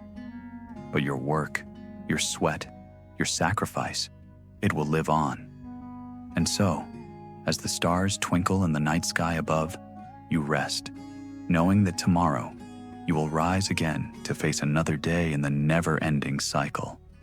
The Pharaoh's glory will continue, and you will continue to serve, as your ancestors did before you. You are but a small part of a much larger story, a story that spans millennia, built on the sacrifices of countless souls who gave everything for the grandeur of a civilization that will outlast them all. As the moon rises over the horizon, casting a pale light across the vast expanse of the Nile River, you wonder how much longer you can keep going. The work is endless, and the rewards are fleeting, if not non-existent. The Pharaoh's command echoes in your mind like the ringing of a bell, distant yet constant. You are one of the many, a laborer in a civilization that values its monuments over its people, a cog in a machine that churns day after day, year after year. Still, despite the oppressive system that dictates your every move, there is a part of you that cannot help but dream. But your dreams are fleeting. They fade away as quickly as they come, replaced by the cold reality of another day's labor. The sun rises again, the relentless heat forcing you to bend and toil once more. The Nile continues to flow, its waters carrying both life and death in equal measure. And you continue to labor, for you know that, for the most part, you have no other choice. You're not alone, though. Around you, there are others, just as weary, just as resigned. The workers, the peasants, the slaves. Each of them plays their part in the grand narrative of Egypt's glory. Some of them are skilled artisans, some are farmers, some are soldiers. Each has their role, and each is bound to the system in ways they cannot escape. Some may even find small joys in their work, in the companionship of their fellow laborers, or in the rare moments of rest between tasks. But for the most part, they too are caught in the cycle, their lives shaped by the same forces that shape yours. The Pharaoh's whims dictate the lives of thousands, if not millions. And you follow orders, whether you understand them or not, whether you agree with them or not. You are bound by duty, bound by tradition, bound by a system that has been in place for as long as you can remember. There is little room for rebellion, little space for defiance. To step out of line is to invite ruin, and few have the courage or the means to challenge the pharaoh's rule. Yet, deep down, you cannot help but wonder what it would be like if things were different. What if the pharaoh were not the absolute ruler? What if the gods were not so all-consuming in their demands? What if you, the common people, could live in peace, without fear of the ever-watchful eye of the pharaoh or the gods? What if there were no pyramids, no tombs, no monuments that required the labor and lives of so many just to appease the gods and ensure the pharaoh's immortality? The thought is a fleeting one, of course. It fades as quickly as it comes. For now, the work continues. You lift the stones, you dig the canals, you plant the crops, and as you toil, you cannot help but wonder how much longer this can go on. How many more generations will be born into this life, born into servitude, born into a system that values the pharaoh's glory over the lives of its people? As the day wears on and the sun beats down on you once more, you reflect on the pharaoh's monuments, the Great Pyramid of Giza, the temples, the tombs. These towering structures, these monuments to the pharaohs, will stand long after you are gone, long after your bones have turned to dust. And perhaps that is the greatest irony of all. The pharaohs live on, their legacy preserved in stone and gold, while those who built their monuments are forgotten, their names lost to history. But even in your forgetfulness, even in your toil and suffering, there is something enduring about your work. The pyramid you are building, the temples you are constructing, the tombs you are digging. They will stand as a testament to the labor of countless people, each one a nameless worker who gave their blood, their sweat, their tears to create something that will outlive them. And perhaps that is the only comfort you can find in this life. The pharaoh's glory will fade eventually, just as all things fade. But the work of the laborers, the peasants, the slaves, will endure in the very stones and bricks they have placed, in the very monuments they have built. So, you rise again the next day, lifting your heavy burden once more. The Nile flows, the pharaoh commands, and you continue your labor. There is little choice after all. You are part of something larger than yourself, a piece of the grand design that will live on long after you are gone. As you stand at the edge of the Nile once again, the sun blazes overhead, casting long shadows that stretch across the river's surface. You wipe the sweat from your brow and take a moment to breathe, the heat pressing down on you like an unrelenting weight. The water before you, shimmering under the midday sun, is both your lifeline and your enemy. It is the river that nourishes the crops, that feeds the people, that sustains Egypt's power. Yet, it is also the river that can bring destruction, washing away entire villages in an instant. The delicate balance between life and death, prosperity and famine, is held in the hands of the pharaohs and their relationship with this great river. And you, like so many others, are caught in its flow. You think back to the stories you've heard, the legends of the pharaohs who controlled the Nile, who commanded the waters to rise and fall at their will. In many ways, these tales are woven into the very fabric of Egypt's identity. The pharaoh is not just a king, he is a god, a living deity whose power extends over the land, the people, and even the river itself. The ancient Egyptians believed that the pharaohs were divinely chosen to maintain the balance of the cosmos, to ensure that the world remained in harmony. The Nile was at the heart of this balance, and the pharaoh was its steward. When the Pharaoh's will was in line with the gods, the river would flood just right, providing abundant harvests. When the Pharaoh faltered, when the gods grew displeased, the river could turn on them, bringing famine, flooding, and death. You can't help but feel the weight of this belief on your shoulders. Your life is determined by the cycles of the Nile, the whims of the Pharaoh, and the ever-present threat of famine. But even as the world around you spins on this axis of fear and uncertainty, there is something oddly comforting about it. It is a system that, for all its harshness, has endured for millennia. It has been in place for as long as anyone can remember, passed down through generations, and it is not likely to change anytime soon. And yet, there is a part of you that wonders. You have seen the suffering, the toil, the hunger that is so common in your world.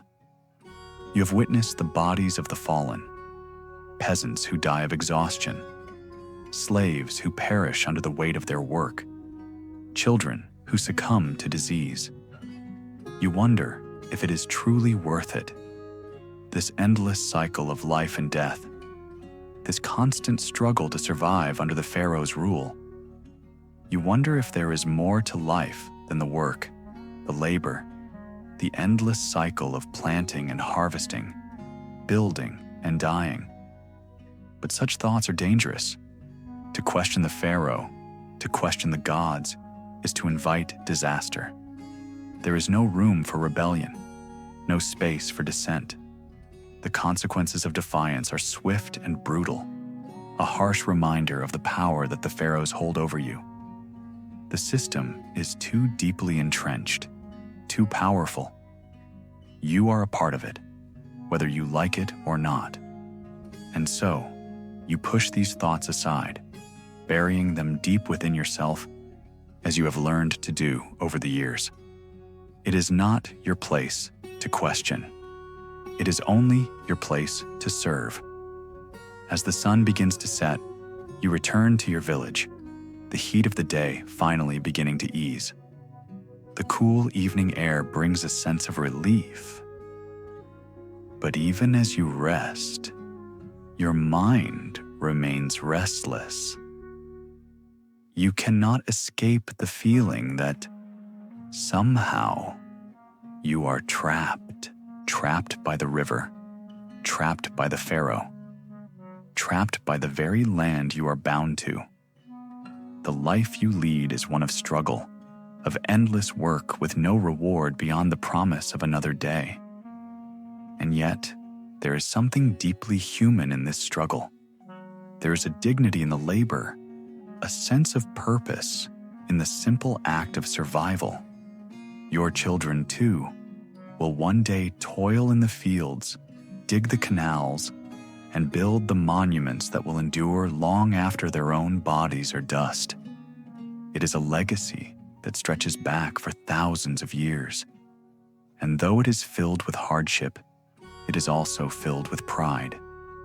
The pyramids, the tombs, the temples, they are all a testament to the sweat and blood of people like you, people who gave everything for the glory of the pharaohs, for the gods, for Egypt.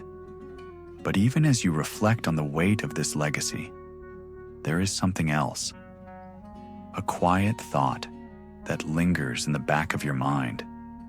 Perhaps it is the thought that just once you could escape the endless toil, escape the grip of the Pharaoh, escape the cycle that binds you to this land. Perhaps one day, your children will find a way to break free, to live without the burden of the Pharaoh's demands. But for now, you continue. The river flows, the Pharaoh commands, and you are bound to both. It is a life that has been handed down through the generations, a life that you will pass on to your children. The struggle continues, and though it may never end, it is the only life you know.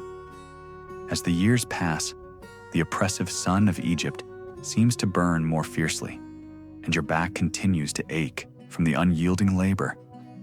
You stand at the water's edge again, watching the vast expanse of the Nile before you. Its waters calm, serene even. But beneath the surface, the current is always shifting, always moving. It feels like a mirror to your own life. A calm exterior, hiding the constant churn of challenges beneath. The Pharaoh's demands never let up, and neither do the needs of the land. The floods come and go, always unpredictable, and yet your life remains on the same cycle. Labor, toil, struggle. There is no room for rebellion, no room for questioning the order of things. The Pharaoh's monuments rise like gods before you, towering over the landscape as a constant reminder of Egypt's greatness. The pyramids stand proudly in the distance, their massive stones catching the fading light of the sun, their sharp edges cutting into the sky, like a testament to a civilization that has withstood the test of time.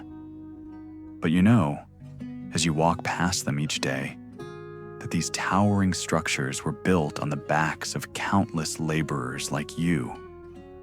The pharaohs may live in opulent palaces, their every need attended to, but their monuments, those monuments, were not built by them. They were built by the men and women who lived in the shadow of the grand structures, the workers who sacrificed their bodies and their lives so that the pharaoh's name could live forever in stone. As you pass the village where you were born, memories flood your mind. The streets have barely changed. The same humble mud brick houses stand lined up beside one another, as they always have. The smell of bread baking in the communal ovens fills the air. The sound of children playing in the dirt echoes down the narrow alleyways. It's a comforting sound, and yet it reminds you of how little has changed since you were a child. You were born into this life, and it's the same life you now live as an adult.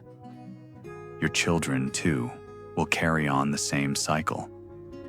But for the first time in your life, you feel a gnawing sense of frustration. Your heart aches as you think of your children, and you wonder if they too will live their lives in the shadow of the pharaoh's monuments. Will they, like you, spend their days toiling under the harsh sun, building something that will never be theirs? Will they have the same dreams of freedom that you once had, only to have those dreams crushed by the harsh reality of a system they have no power to change? You think of the pharaohs again. They too are bound by their positions. The gods may have granted them divine power, but they too live with the weight of expectations that threaten to crush them. The pharaohs must maintain the illusion of control, the illusion of power. They must project an image of invincibility, even though the cracks in their rule are beginning to show. You have heard whispers of unrest, murmurs from the peasants who are growing more disillusioned with their lot. The pharaohs may not yet feel the threat of rebellion, but it is there, just beneath the surface, like the river, flowing quietly, waiting for the moment to break through. But rebellion is a dangerous thought. It is a thought that can cost you everything. There are always whispers of people who have dared to stand up against the pharaoh, to speak out, to demand change. And those whispers always end in silence. Those who rebel are quickly silenced, punished, imprisoned, executed. The pharaohs do not tolerate dissent. They do not tolerate the voices of those who challenge their divine right. The system that has held Egypt together for thousands of years is built on the premise of absolute control. You, the people, are meant to serve the pharaohs. You are meant to labor, to toil, to build their monuments, to worship their gods. And if you step out of line, there are consequences. So, you keep your head down. You continue with your work. The cycle of life continues, just as it always has. The sun rises, the Nile floods, the pharaoh commands, and you, the laborers, the peasants, the slaves, you continue to work. You continue to live in the shadow of the pharaoh's glory. And you wonder, as you trudge back to your small home after another long day of labor, if this will ever change. If your children will ever be free of the weight of Egypt's glory. If they will ever have the chance to live a life not dictated by the pharaoh, not defined by the monuments they have to build for the gods. And yet, despite the weight of these thoughts, there is still something that keeps you going. It is the faint hope that one day things might change. It is the knowledge that, despite the hardships, the toil, the unrelenting demands of the pharaoh, there is still a small spark within you, a spark of resistance, a spark of hope, a spark of life. It is the knowledge that, though you may never break free from the cycle, you can still find meaning in the struggle. And in that, you find a kind of peace, a kind of resolve that allows you to face another day, another long stretch of endless work. But for now, as the stars begin to appear in the sky and the soft evening breeze cools your skin, you simply close your eyes and let the moment wash over you. The pharaohs may rule Egypt, but for this moment, the river is yours. And in that stillness, you are free. The days are long, and the work never ceases. The sun rises earlier than you, and it sets later, as if the world itself is trying to squeeze every last ounce of energy from your body. The Nile, despite its deep history, is the same as it has always been. Vast, mysterious, and capable of both destruction and renewal. It continues its endless course, just as your life continues, marching to the rhythm of the pharaoh's demands, the cyclical floods, and the shifting seasons. You've become accustomed to the grind. It is part of your daily existence now. But there are moments, fleeting and rare, when you stop and wonder, is this it? Is this all there is? The pharaoh's great monuments, the towering pyramids, the temples to gods you can never see, they are not yours. The jewels that glint in the royal treasury, the fine linen worn by the nobility, the palaces adorned with gold, these are not your world. You are a part of something much larger. Yes, but you remain a small cog in an endless machine. You toil away, making sure the Nile's crops grow, making sure the monuments rise, making sure the pharaoh's divine will is carried out. But when you look at the pharaohs, you don't see gods. You see men. Men who, like you, are born, live, and die. Life on the banks of the Nile is harsh, especially for those like you, the ones who work the fields, haul the stones, and build the temples. The ancient Egyptians were keenly aware of their place in the great cycle of life. They were bound by their relationship to the gods, the pharaohs, and above all, the land. The gods were thought to control everything, from the river's flow to the harvest, to the prosperity of the kingdom. The pharaohs, as gods on earth, acted as intermediaries between the divine and the mortal. They were not only rulers, but also the stewards of Egypt's fate, keeping balance and order in the world. But there is a truth, you know, deep in your bones, even though you've never dared to voice it aloud. The pharaohs are not invincible. They are rulers, yes, But they are also men, fragile, mortal men, as susceptible to the ravages of time and fate as anyone else. Even the greatest pharaoh, the one whose name will live for eternity, will one day be swallowed by the sands, his body mummified and placed in a tomb, where it will eventually be looted, desecrated, forgotten. The pharaohs may sit atop the social pyramid, but their reigns are not eternal. Their monuments, for all their grandeur, are built on shifting foundations. The mighty Giza pyramids, for example, constructed by thousands of hands, raised up over decades of labor, are no longer the tallest structures in Egypt. They stand as a reminder of what was, rather than what is. The pharaoh's wealth and power are fleeting, and they are often paid for with the lives of those who build them. It is a heavy price to pay for something that will one day fade into history, just as your own name will eventually fade into obscurity. Still, there is comfort in the knowledge that even the pharaohs cannot escape the inevitable. They, too, must face death. They, too, must face the gods, just as you do. No matter how high they climb, they cannot transcend the fundamental truth of life, that all things, no matter how grand, must eventually come to an end. As the seasons shift and the Nile floods again, you return to your daily routine. The pharaoh's demands are as unyielding as the river. The sun rises, and you rise with it, taking up your tools and following the same paths that have been trodden for centuries. You wonder, sometimes, if this is all there is, if there will ever be a change, a revolution, a break in the cycle. But deep down, you know the truth. Change comes slowly, if at all. The pharaohs are eternal in the eyes of their people, and the gods are always watching. The toil, the sweat, the exhaustion, it all continues.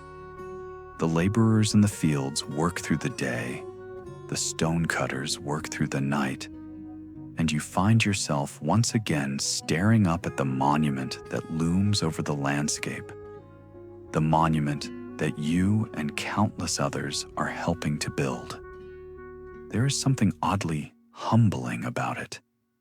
This monument, like the Nile itself, will outlive you. It will stand long after your bones have returned to the earth, a testament to the work of those who built it. But for you, this work is all there is. It is all you have ever known. You try to find solace in the little things, the camaraderie of your fellow workers, the small joys of life that come in moments when the work pauses, the laughter of children, the smell of freshly baked bread, the quiet hum of the evening as the sun sets over the horizon. These fleeting moments are a reminder that life, despite its hardships, is still worth living. As the moon rises and the stars begin to dot the night sky, you sit by the banks of the Nile, taking a moment to rest. The sound of the river, the rustling of the reeds, the distant hum of the village. These sounds soothe you, reminding you that you are not alone in this struggle. There are others, just like you, who share the same burdens. You are part of something larger, something that stretches back thousands of years and will continue long after you are gone. It is not much, but it is enough. In the end, the pharaohs may rule Egypt, but it is the people, the workers, the laborers, the farmers, the families that keep the land alive. Your life may be harsh, but it is also filled with purpose. And perhaps that, more than anything else, is the greatest legacy you can leave. The knowledge that, for all the struggle, for all the hardship, you played your part in building something that will endure. The night is still, and and the river murmurs its timeless song as you sit by the water's edge, lost in thought. Life in ancient Egypt is like this, full of contradictions. The harshness of the day fades into the cool quiet of the evening, and for a brief moment, you can feel a sense of peace settle over you. The stars above are a blanket of twinkling lights, a reminder that even in the harshest of lives, there is something beautiful in the world.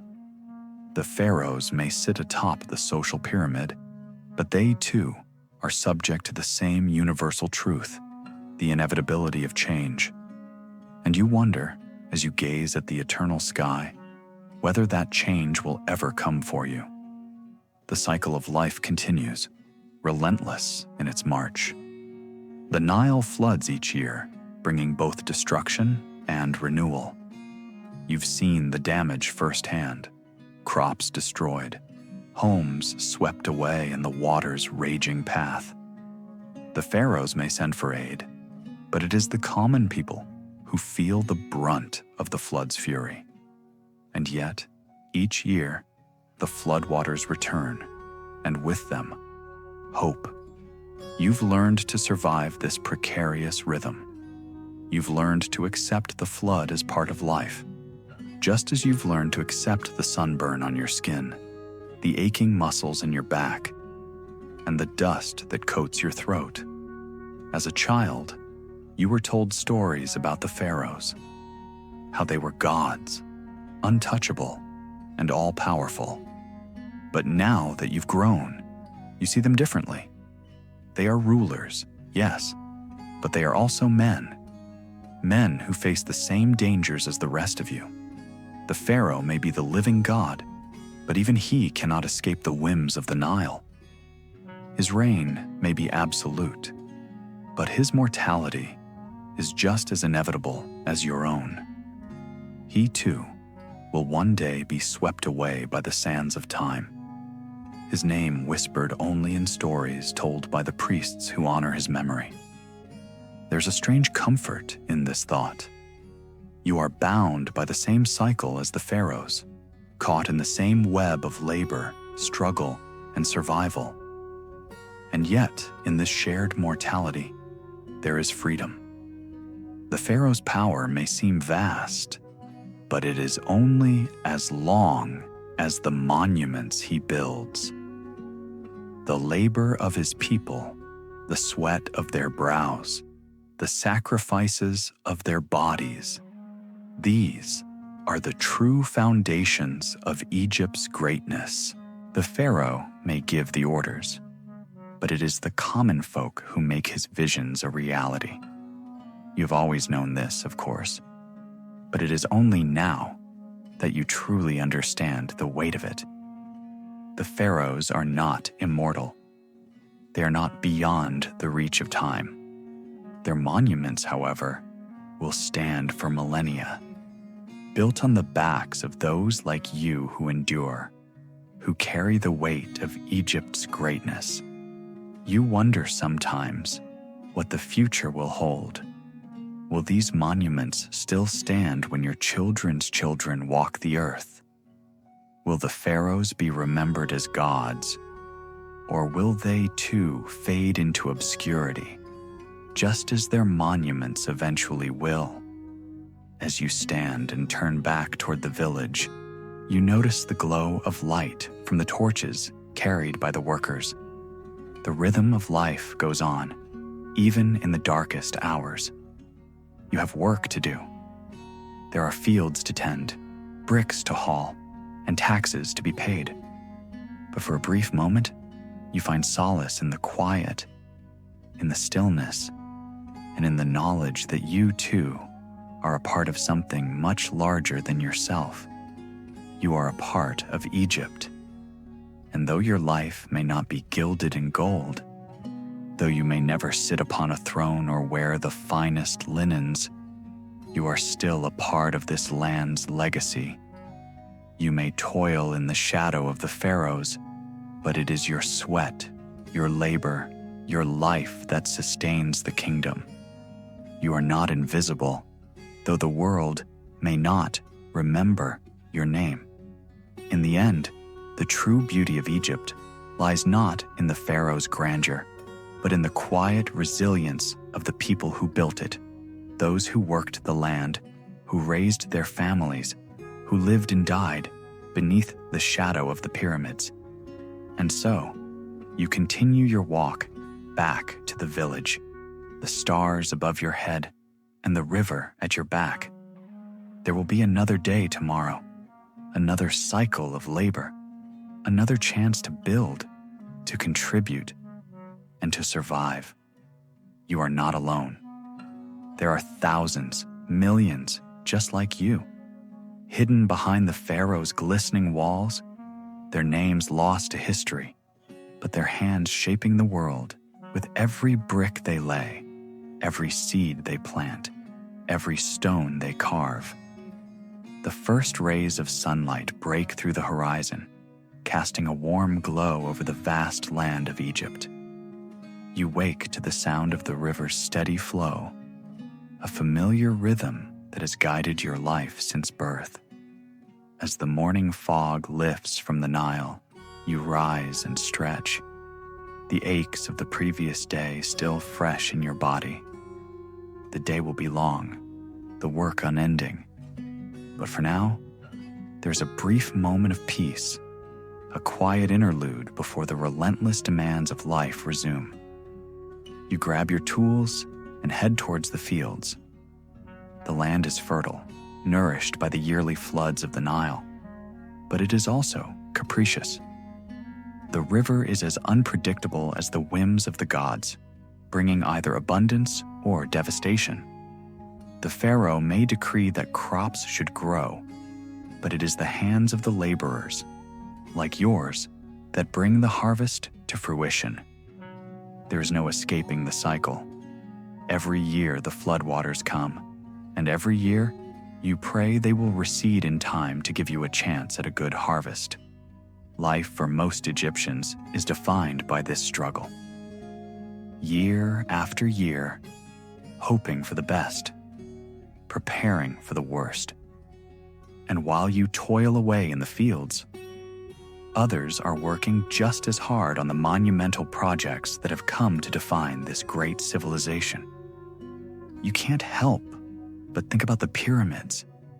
They rise like mountains in the distance, a constant reminder of the pharaoh's power, his divine mandate to build and rule. You have heard stories of the pharaohs, how they live in opulent palaces, how their wealth and power seem endless. But you also know that this grandeur comes at a cost. The cost is you, the laborers, the farmers, the builders, those who live and die beneath the pharaoh's shadow. For all the majesty of the pyramids, they were built on the backs of those who never saw the wealth or luxury that the pharaohs enjoyed. It is a thought that lingers in your mind as you work, but it doesn't change anything. The work must go on. The pharaoh's vision must be fulfilled, and it is up to you to make that happen. As the day progresses, the sun climbs higher, and the heat becomes almost unbearable. You wipe the sweat from your brow and take a long drink from the water pouch at your side. It doesn't seem to matter how much you drink. The thirst always returns, relentless, like the cycle of work itself.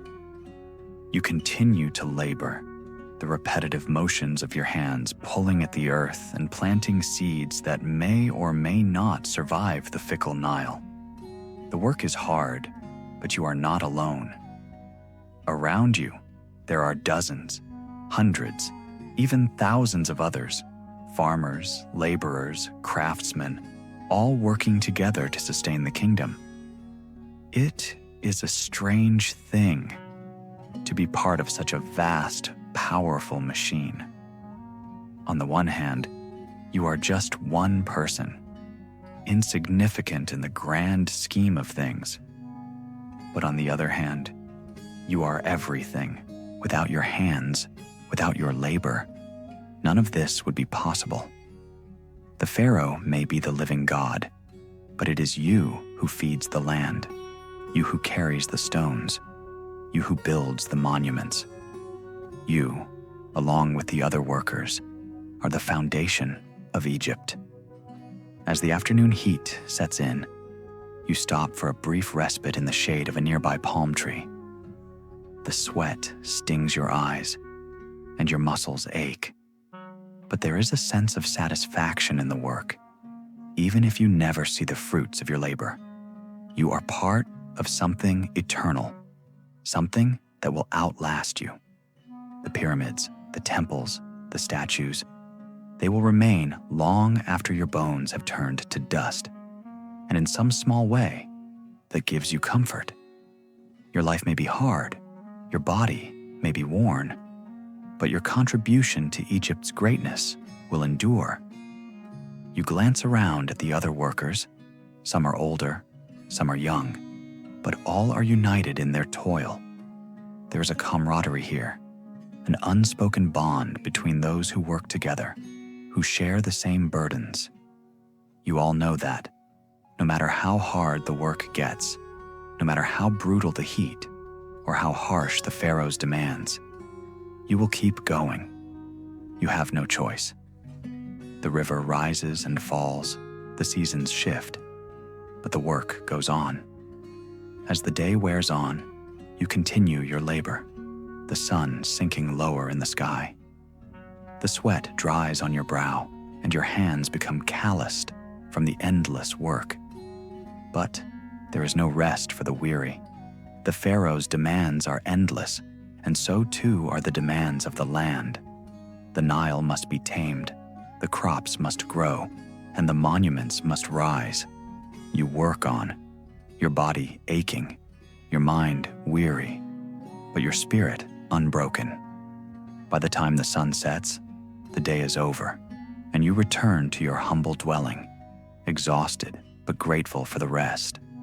You lie down on the hard ground, the sounds of the river and the distant hum of the village, lulling you to sleep. Another day has passed, and tomorrow will bring the same challenges, the same struggles, but also the same sense of purpose. You are part of Egypt, and though your life may be short, your labor will echo through the ages, a testament to the resilience and strength of the human spirit. The cool night air settles over the village as you lie beneath a simple blanket, listening to the soft sounds of the desert. The wind rustles through the palm trees, and the distant murmur of the Nile provides a steady rhythm. It's hard to think of much else but the fatigue of the day, the endless work, the back-breaking labor, and the constant toll it takes on your body. But there is also a sense of quiet pride, a feeling that despite it all, you are contributing to something greater than yourself. As you close your eyes, the thought of the pharaohs lingers in your mind. They are gods, you've been told since childhood, the mighty rulers who command the land, who build the pyramids, who sit in palaces of unimaginable luxury. And yet, you've come to realize that these pharaohs are not so different from the rest of you. Their lives are defined by the same struggles and hardships, just on a grander scale. They too are at the mercy of the Nile, the seasons, and the endless demands of their reign. The pharaoh may be a god, but he is still human, and like all humans, he is bound by time. You've seen the pharaohs in their glory, their grand processions, their elaborate feasts, and their opulent palaces. But you've also seen the toll it takes, the pressure to maintain their power, to build monuments that will endure for eternity, to wage wars that will secure their kingdom. These are not lives of ease, but of constant struggle. Even the gods have their burdens to bear. The pharaohs live for the present, but they also live for the future, for the monuments they will leave behind, for the legacy they will create. And yet, you wonder, as you drift off to sleep, how many pharaohs have truly found peace in the afterlife? How many of them, buried beneath layers of gold and silk, are truly at rest? It is said that the pharaohs are gods, but the gods too must face the same trials as everyone else, the same struggle to maintain power, to protect their people, and to ensure their place in history. And in a way, you are no different. Your life may be smaller in scale, but it is still marked by the same struggles. You toil under the same sun, labor under the same demands, and live in the same land that has shaped Egypt for millennia. The pharaohs may sit in their palaces, but they are not immune to the same forces that govern your life. You are bound to the same river, the same seasons, and the same cycles of life and death. The Nile gives life, but it also takes away. The floods bring both abundance and destruction, and in the end, it is the laborers, the farmers, and the workers who bear the weight of it all. Your work is hard, but it is necessary. It is the foundation of Egypt's greatness, the sweat and blood that sustain the empire. And though you may never wear the fine linen or the glittering jewels of the pharaohs, you are just as essential to the kingdom's survival. Without your labor, the monuments would never rise, the fields would never flourish, and the pharaoh's reign would falter. You can't help but think about the legacy of the pharaohs. They are gods, but they are also men. They live and die just as you do, and their reigns are marked by the same struggles and sacrifices. They may command armies and build pyramids, but they are not immune to the passage of time. And when their reigns come to an end, they too will be buried beneath the sands, their names whispered only in the halls of the priests who honor their memory. But you're not worried about that now. For now, there is only the quiet peace of the night, the sound of the Nile, and the promise of another day. Tomorrow will bring its own struggles, its own burdens, and its own demands. But for tonight, you rest. You rest, knowing that, like the pharaohs, you are part of something larger. You are part of Egypt's story, and your labor, your sweat, and your endurance will live on long after you are gone. As the days blend into one another, there's a peculiar tranquility that comes with the routine of your existence. The sun rises, the river flows, and the work continues, each day mirroring the one before, with small variations here and there. Yet, in the depths of your tiredness, there's a sense of something more, a quiet recognition of the small victories, the little things that make each day worth living. You've learned over the years that life, especially here, is less about grand moments and more about the quiet persistence that keeps everything going. The pharaoh may command legions, the gods may be invoked in rituals that echo through the temples, and the grandeur of Egypt's monuments may stand tall against the desert winds. But it is the small moments, your work in the fields, your labor at the quarries, that hold the empire together. You, the nameless, faceless workers, are the heartbeat of Egypt. Without you, the pharaoh's dreams would never materialize, the monuments would never rise, and the kingdom would fall into dust. In a way, you are part of something eternal, a force that transcends the years and ages. Your labor may not be celebrated with the glory and fame of the pharaohs, but it is, in its own quiet way, just as important. Every brick laid, every seed sown, and every stone carved is a part of the story of Egypt, a story that has been unfolding for millennia. And though your name may never be etched into the annals of history, your contributions live on in the very fabric of this civilization. As you walk home after another long day, the dust of the fields still clinging to your skin, there's a small, almost imperceptible sense of pride that swells in your chest. You're exhausted, your body sore, but you've done your part. You've worked, you've struggled, and you've survived another day.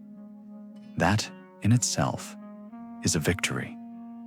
You look at the darkening sky, the stars beginning to twinkle above, and for a moment, the weight of the world feels a little lighter.